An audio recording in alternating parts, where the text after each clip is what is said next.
guys, welcome to another Focus Friday. I'm so excited to be here with you guys and sharing about the theme of perspective. That's our prayer theme for this month of August. And perspective has really been a huge theme. As I've looked back, I realized it's been a huge theme of the last 5 months for me, really since the beginning of the pandemic. So I'm just sharing how God has been wrecking me and teaching me what he's been teaching me over these last 5 months. So I'll just jump into it. So for me, at the beginning of the pandemic, I found myself having really good perspective. I was really just focused on eternity and wishing that other people could see through the pandemic that our hope is not in this world.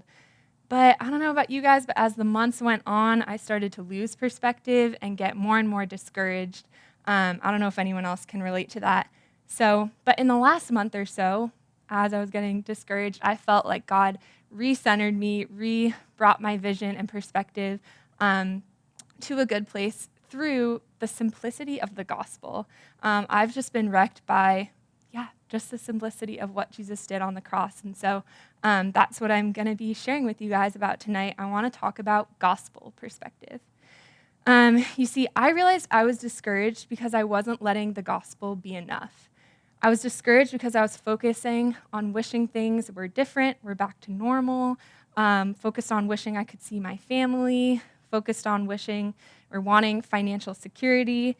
But Jesus never promised that our lives would always be normal or comfortable or precedented, as people have been joking about. He didn't promise that we could always be near to our earthly family, and he didn't promise financial wealth. In fact, Jesus said, "In this world you will have trouble, but take heart, I have overcome the world." See, right there in that verse, he's pointing us back to the gospel. He's saying, what I'm going to do on the cross, and for us now, what I've done on the cross is enough for you. Jesus has overcome the world. It's all we need. So are we living like what Jesus did on the cross is enough? That's my question for you guys today. I recently heard of this traditional Jewish prayer of thankfulness to God called Dayanu. I think that's how you pronounce it. Dayanu means it would have been enough. Basically, you begin by saying that it would have been enough for God to give you A, but he also gave you B. And then it would have been enough if he had given you B, but he also gave you C, and on it goes. So for example, I'll do one about my family as an example. So I'd say, God, it would have been enough if you had given me 2 loving parents, but you gave me 2 brothers as well. It would have been enough if you had given me 2 awesome brothers, but you gave me now 2 sister-in-laws through marriage. God, it would have been enough if you had given me 2 sister-in-laws, but you have now given me nieces and more on the way. And on you can go, and you can make it about any topic. What I love about this prayer is that it's a posture of humility. You see, having a gospel perspective brings humility and thankfulness. As I was just journaling about this before this theme even came up, but just as God was reminding me of the gospel, I wrote down, gospel perspective brings radical humility and radical thankfulness. It reminds us that we don't deserve anything, but God continues to bless us. That's what the prayer does. And I was thinking, for a Christian, we could start that whole prayer by saying, it would have been enough if you had died on the cross, and then continuing with how God has blessed us. We have to remember that we don't even deserve the cross, and that what God has done on the cross should be enough, and everything above and beyond that is icing on the cake. If I'm being honest, though, it scares me to even say this right now because I have so much icing on my cake, so to speak, and it's scary to think about everything except God possibly being taken away from you, right? I'm reading Job right now, and if you haven't heard of the story of Job, it's a book in the Old Testament in the Bible, and in it, a man literally has everything taken away from him, but he still chooses to bless and fear God. And while it's scary to think about something like that happening to one of us, on the flip side, it's also reassuring to think, even if everything is taken away from us, God is enough. I heard this concept somewhere, and it's the idea of primary and secondary things. It says, if you put the first things first and the second things second, you'll get the first things and maybe the secondary things too. But if you put the secondary things first, you'll miss out on the first things and you might not get the secondary things either. I know that's a mouthful, so hopefully you guys can follow, but I was thinking, what does this mean for a Christian? Because lots of people could apply that to their lives. But for a Christian, the first thing is the gospel. It's letting God transform you. It's pursuing the things of God. And the secondary things could be many things. I think it depends on who you are and what you're interested in.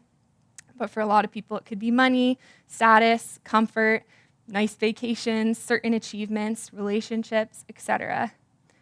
Guys, we cannot pursue the secondary things and tack God on as an afterthought. It doesn't work like that. God is clear that he wants us all in for him. Jesus said in Luke 14, verse 26 to 27, "If anyone comes to me and does not hate his own father and mother and wife and children and brothers and sisters, yes, even his own life, he cannot be my disciple. Whoever does not bear his own cross after me cannot be my disciple." So yeah, the gift of the gospel is free, but the cost of following Jesus isn't. And he goes on in chapter 14 to give examples of how you have to count the cost of any task you would set out to do. And then after that, he says this, and I don't think it's a coincidence that it follows right after the count the cost part. He says, "Salt is good, but if salt has lost its taste, how shall its saltiness be restored?" Jesus uses salt as a metaphor for Christians in this world. We're supposed to be devoted disciples and lights in this world, but if we are lukewarm, just like salt with no taste, we have no point. And that brings me to my next point. Gospel perspective brings radical transformation. Believing in the gospel should change our lives. No duh, you say. We hear that all the time, but think about this. How has believing in the gospel changed your tangible life? Are we living like Jesus paid it all on the cross? Because we cannot live the same, because Calvary demands life transformation. It demands a response. This is a quote. It's actually from my brother. He wrote it in a blog post years ago on Christmas, and I just wrote it down because I loved it, and I was reminded of it when I was writing this. He said, "God has become so vulnerable, so little, so dependent in a manger and on a cross, and he's asking us, do you love me? Do you love me? Do you love me?" A life of 50, 60, or 100 years is just a little moment in which you can say, "Yes, I love you too." Does your life look the same as your neighbor's, but with God just added into it? Honestly, I'm feeling so convicted about this right now. If we want to be the light of the world, the salt of the earth, then our lives need to look changed. I was visiting one of my friends' grandma with her, and her grandma told me this story that I was just thinking about. And the story was when she got saved, actually. So it was back in probably the 1960s, because she was like in her 20s at this time. She had young children, and she was a stay-at-home mom, and she was at home, and she actually got a pamphlet in the mail. And the pamphlet shared the good news of Jesus, and she read it, and she was pierced to the heart in that moment, and she accepted Jesus into her heart. And she felt such a transformation in that moment that she actually ran to her bathroom and looked in the mirror because she was convinced she looked different because she felt so different. And I just think that's a beautiful story of how you can feel, have an encounter with God and feel so transformed. But she was a little disappointed because she actually looked exactly the same on the outside when she looked in the mirror. But I got to see her as an 80-something-year-old, and I got to see how her life really was transformed by the gospel because she had chosen to live sacrificially and take up her cross and follow Jesus and lay down her life for others. And she was just such a radiant, captivating woman who was just such a servant. And so, yeah, does how you live your life point others to the power and love of God, to the transformation of God? Guys, the world is searching not for another mantra or another to-do list, but for its creator. People are longing to have a relationship with God, the God that we know, and to live a life transformed by knowing him.